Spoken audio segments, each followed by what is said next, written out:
deliberasyon sa komite sa Kamara para sa 2025 national budget.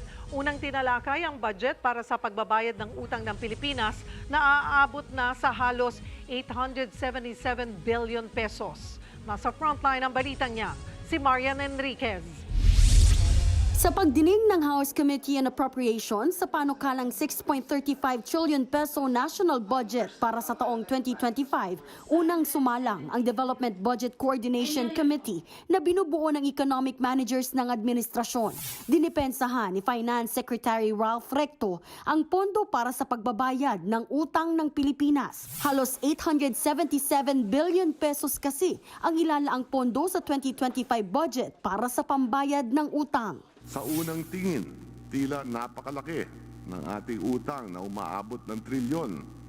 Pero uulitin ko, hindi po tayo dapat mabahala dito dahil hindi nasusukat ang utang ng isang bansa base sa pagtingin lang sa aktwal na laki nito. Patuloy naman na mas lumalago ang ating ekonomiya.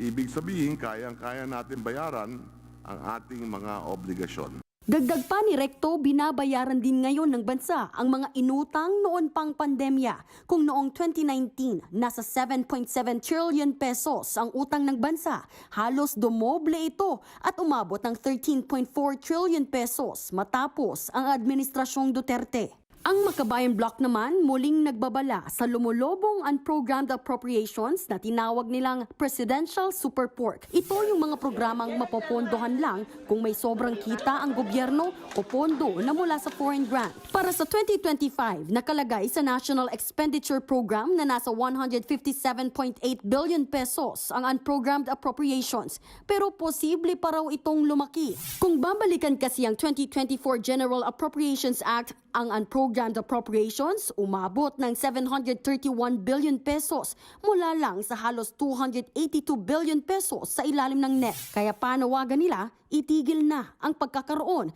ng unprogrammed appropriations. Pero sagot ni House Speaker Martin Romualdez tungkol dito, I think we look at the definition. Wala naman talagang pork kasi that contemplates amendments or post enactment of the budget, di ba, na makakaroon ng pagbabago-bago. Wala naman dyan. So, abangan na lang natin yung resolution. I think the Supreme Court will be judicious enough to handle this issue. Inaasahang matatapos ang deliberasyon para sa 2025 budget sa committee level hanggang September 9. Nagbabalita mula sa Frontline, Marian Enriquez, News 5. Mga kapatid, Cheryl Cosim po, huwag maging huli at maging una sa lahat sa balitaan. Para sa tuloy-tuloy na talakayan sa Frontline, mag-follow at mag-subscribe sa social media pages ng News 5.